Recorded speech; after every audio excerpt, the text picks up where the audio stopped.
오늘 말씀 출애굽기 18장 4절 그들이 지을 옷은 이러하니 곧 흉패와 애복과 겉옷과 반포석옷과 관과 띠라. 그들이 내 형 아론과 그 아들들을 위하여 거룩한 옷을 지어 아론이 내게 제사장 직분을 행하게 하라. 네. 오늘 말씀은 견대에 대하여 우리가 함께 은혜를 나누기를 원합니다. 자, 제사장의 그 복장에 10가지가 있다고 했어요. 관, 투, 금패, 견대, 반포석옷, 판결, 흉배, 에봇띠, 겉옷, 금방울, 성류, 이렇게 제사장 의복에 10가지가 있다고 하는데요. 그 중에 오늘은 세 번째 견대에 대하여 이야기를 하려 합니다. 견대는 그 에봇, 아직 우리가 에봇을 배우지 않았지만 이 견대는 제사장의 그 앞과 뒤를 가리고 있는 이 에봇을 연결해주는 그 견대를 말하는 거예요. 즉 어깨띠를 말하는 거죠. 네모난 어깨띠가 제사장 어깨에 이렇게 받쳐져서 에봇이 흘러내리지 않도록, 에봇이 끊어지지 않도록 이것을 다 붙들고 있다는 것입니다. 자, 대제사장의 그 견대는 세상에 죄를 지고 가는 예수 그리스도를 의미하는 것입니다. 즉 우리 주님의 사명을 의미하는 것입니다. 사랑하는 성도님들이요, 잠시 우리 주님을 생각합시다. 우리 주님의 어깨 위에는 무엇이 있습니까? 우리를 사랑하시는 우리 주 그리스도 예수, 그 어깨에는 무엇이 있습니까? 세상의 죄를 짊어지고 가시는 우리 주님의 어깨에는 세상의 죄가 메어져 있는 것입니다. 그런데 신실한 성도는 그것을 세상의 죄로 보지 않습니다.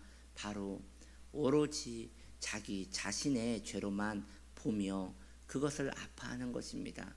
그렇습니다. 신실한 성도라면 그것을 우리의 죄라고 말하지 않을 것입니다. 나의 죄라고 말씀하실 것입니다. 여러분도 그러할 거라고 생각이 듭니다. 다시 한번 우리가 신앙의 렌즈를 끼고 우리 주님의 그 어깨를 바라봅시다. 그 어깨에 누구의 죄가 올려져 있습니까? 누구의 죄가 우리 주님의 그 몸을 짓누르고 고통스럽게 하며 그것을 짊어지게 각오하고 있습니까? 바로 나의 죄 때문입니다.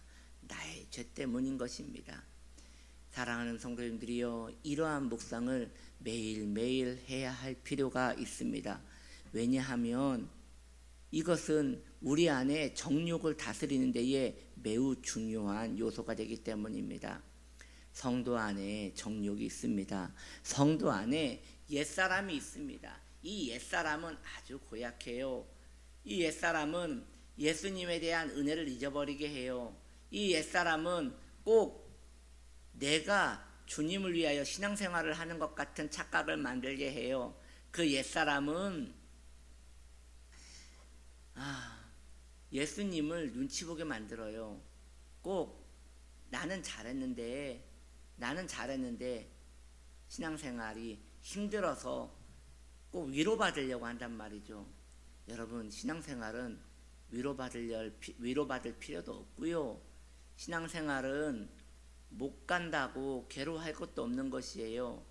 신앙생활은 왜 이렇게 안 되지라고 말할 것도 아닌 것이에요. 왜? 좀 더 크게 보자고요. 무슨 이야기냐? 우리는 철저하게 예수님의 은혜를 의지하여 살아가는 자들입니다. 우리에게 그 죄의 짐을 짊어지게 했다면, 내가 내 죄의 짐을 짊어지게 했다면 어떻게 되었겠어요? 네, 비참하게 되었겠지요. 그 죄의 짐이 우리를 짓누르고 기어코 우리를 지옥에 끌고 가서 1시간, 2시간, 3시간, 아니요, 하루, 이틀, 3일 불 속에 넣고, 아니요, 10년, 20년, 30년 불 속에 넣고, 아니요, 그런 거라면 그런 거라면 그래도 소망이 있지 않습니까? 그곳에 가서 3년만 고생하고 오게 불 속에서 어떻게 3년을 있으니까 그럴지라도 소망이 있을 것입니다. 그런데 영원한 시간 동안 그 죄의 짐을 우리가 짊어지고 그 대가로 불 속에서 살아야 합니다. 어떻게 견디시렵니까? 어떻게 그 무서운 일을 견디시겠습니까? 우리는 그거 못 견딥니다. 그런데 답이 없단 말이에요. 못 견딜 답이 없단 말이에요. 그것을 피할 답이 없단 말이에요. 그게 피할 답이 있었다면, 그것을 피할 수 있는 일이 있었다면 굳이 예수님이 십자가를 지지 않으셨다는 것이죠. 답이 없기 때문에, 하나님마저도 우리 죄에 대하여 답이 없기 때문에 십자가를 짊어질 수밖에 없었다는 그 결론에 이르지 않습니까? 그렇다면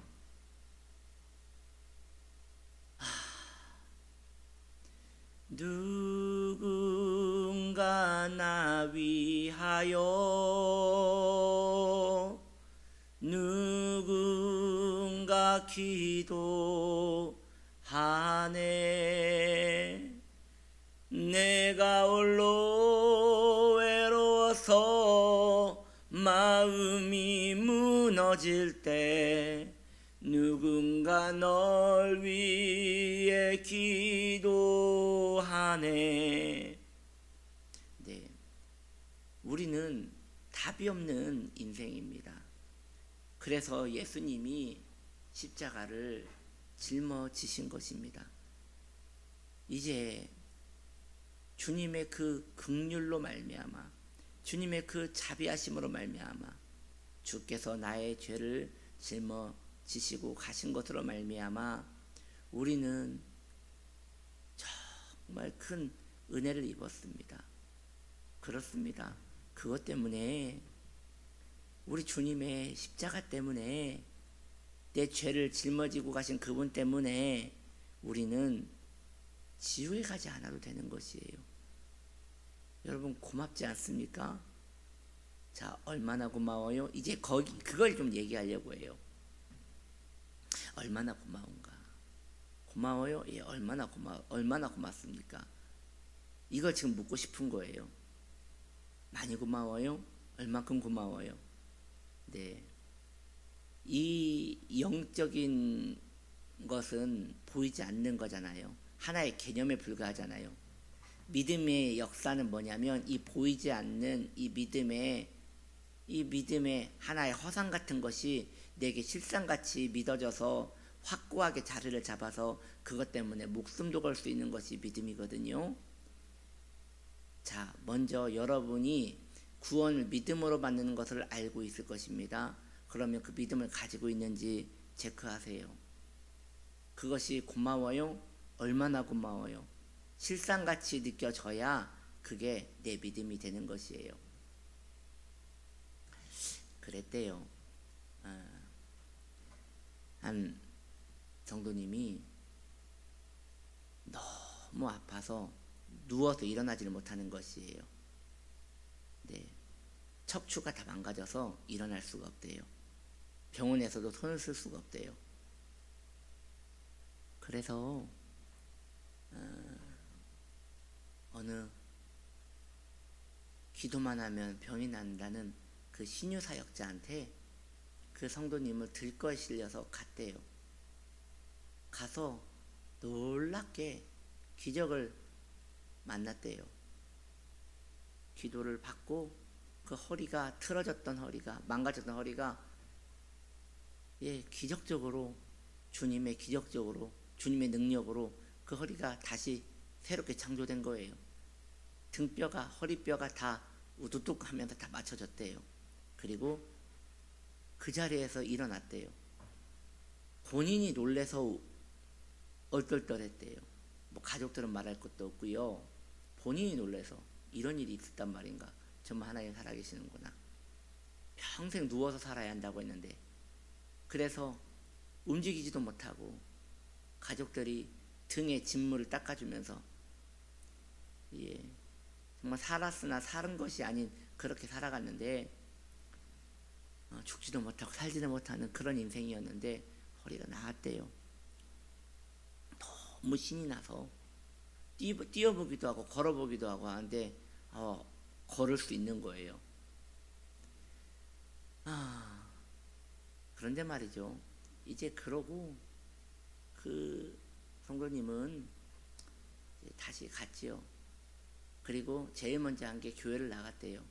교회 나가서 감사하고 기뻐하고 은혜 속에서 계속 살았대요. 그런데 한 달쯤 지나니까 아니 수요일 금요일 주일 매일 나오던 사람이 점점 주일만 나오더래요.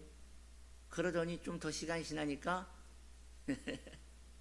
한 주 한 주 빼먹더니 그 다음에 볼 때는 한 달 나오더니 그 다음에는 이제 안 나오더라는 것이에요.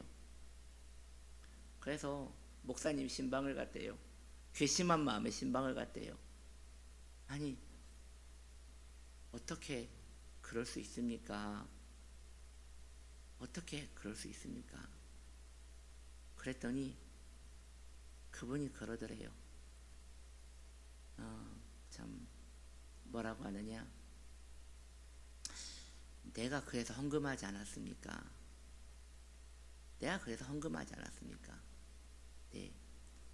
그분이 그때 헌금을 하긴 했대요. 예, 너무 감사해서 그때 5만 원을 헌금을 했대요. 그리고 다시 세상으로 가더랍니다.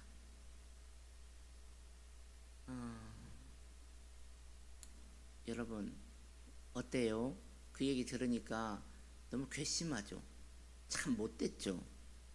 다시 허리가 아팠으면 좋겠죠. 그분이 그냥 다시 허리가 부러져서 옛날로 돌아가서 그냥 비참하게 살아도 산 것이 아니고 죽어도 죽은 것이 아닌 그런 인생으로 그분이 살았으면 좋겠다는 마음이 들지 않습니까? 저는 그런 마음이 듭니다. 너무 못됐잖아요. 살려주신 은혜 잊어버리고 금세 아무 일도 없었다는 듯이 그렇게 살아가는 그 모습이 얼마나 가증하고 악하냐는 거예요. 근데 이것은 사실 아무것도 아닌 거예요. 왜냐? 그분은 허리가 건강하든 허리가 건강하지 않든 그래봐야 100년이면 그의 인생은 끝납니다. 우리 주님은 허리 고쳐주려고 십자가 지신 거 아니거든요. 우리 주님은 병 고쳐주려고 십자가 지신 거 아니거든요. 그런 것 때문에 우리 주님이 죽으셔야 했다면 영원한 하늘의 왕의 그 죽음이 너무 헛되지 않습니까? 그깟 허리 고쳐주러 그깟 병 고쳐주려고 이 영원한 왕께서 오셨다면 그것은 너무나 허무한 것입니다. 우리 주님은 왜 이 땅에 오셔서 세상의 짐을 지셨습니까? 세상 죄를 지셨습니까? 네, 아시잖아요. 여러분도 영원한 멸망에서 건져주시기 위함인 것입니다. 영원한 그 화롯불에서 우리를 건져주시기 위함입니다. 왜냐? 영혼은 죽지 않으니까요. 그 일을 구원받은 성도에게 주님께서 허락하신 거예요. 그런데 성도의 마음이 처음에 구원받은 기쁨에서 어쩔 줄을 몰라면서 바글바글 그 마음이 불꽃같이 일어납니다. 어찌할 바를 모릅니다. 처음에 구원받았다는 것을 알았다는 그 순간 어찌하여 나에게 그런 큰 은혜가 주어졌단 말인가? 왜 나에게 그런 은혜가 임하였단 말인가? 내까지 것이 무엇이라고 내게 그런 은혜를 주셨단 말인가? 라고 하면서 그 넘치는 은혜를 감당을 못하는 거예요.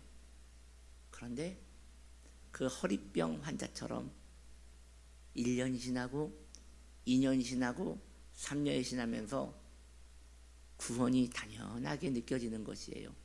왜요? 우리 안에 있는 정욕이 그렇게 만들었어요. 생각이 썩은 것이죠.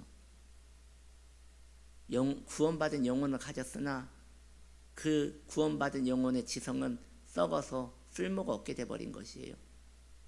회복하고자 하는 마음도 일어나지 않는 것이에요. 그때 이것을 위대한 청교도들은 이러한 신앙의 상태를 이렇게 보는 것이에요. 두 가지로 봅니다. 이 사람이 구원을 받았으나 잠시 침체 가운데 놓여져서 자기가 어떤 은혜를 받았는지 망각함으로 잠시 정신이 돈 거다. 그러니 이 사람이 지금 자기 주제 파악을 다시 하기 시작하면 다시 은혜 가운데 올 것이다. 그렇게 온건하고 참 자비로운 입장이 있는가 하면 또 다른 입장은요. 그 사람은 구원받은 것 아니다. 이렇게 쉽게 변해버리고 이렇게 구원에 대한 감사가 너무나 쉽게 사라져버렸다면 이것은 이 구원의 감격은 이렇게 쉽게 사라질 것이 아닌데 이렇게 쉽게 사라지는 거 보면 이 사람은 구원받은 게 아니라 그냥 자기 감정에 흥분되어 구원받은 걸로 착각한 사람이다. 구원받은 사람이 절대 이런 일이 일어날 수 없다라고 하는 입장이 있었어요. 저에게 둘 중에 하나를 선택하라고 한다면 저는 그 두 번째 의견을 지지하는 입장입니다. 물론 목양적으로 첫 번째 입장을 지지함으로 여러분들에게 용기를 주고 싶은 마음이 있지만 그러나 실상은 그렇지 않아요. 두 번째가 더 가까울 수도 있다는 생각이 듭니다. 왜냐? 너무나 세상적으로 돌아가 버리고 그 마음에 악함이 가득하기 때문인 것이죠. 그것을 돌이키라고 하는데 돌이키지도 않아요. 그리고 점점 더 심해져요. 그렇기 때문에 이 두 번째가 맞지 않나라는 생각도 하게 되는 것입니다. 여러분들은 어떻게 생각하세요? 여러분들은 첫 번째인 것 같아요? 두 번째인 것 같아요? 혹시 여러분 변하셨어요? 주님에 대한 감격과 은혜가 금세 사라져 버렸어요? 여러분 점검하셔야 합니다. 그냥 나는 지금 구원을 받았으나 침체 가운데 있는 것일 뿐이야 라고 한다면 한번 여러분 점검해 보셔야 돼요. 침체라는 것은 회복되어야 침체거든요. 그런데 지금 몇 년이 지나도 침체가 회복이 안 되고 계속 올무 가운데 또 빠지고 있다면 한번 자신의 영혼을 점검해 보세요. 예수님하고 여러분이 상관이 없을 수도 있다는 그 엄청난 생각을 한번 해보시면서 주님 앞에 나아가시는 그런 시간을 가졌으면 좋겠습니다. 사랑하는 성도님들이요, 예수님의 어깨를 보십시오. 그 견대를 보십시오. 십자가에 달려 죽으신 예수 그리스도를 보십시오. 누구 때문입니까? 방금 여러분 마음속으로 나 때문입니다라고 고백했겠죠? 그런데 어떻게 이렇게 마음이, 신앙 양심이 이렇게 쉽게 변하냐는 거예요. 그러지 맙시다, 여러분. 정말 인간적으로 그러지 맙시다. 그렇게 되면 우리 주님의 은혜가 너무나 허무하게 되는 것 같습니다. 기도합시다.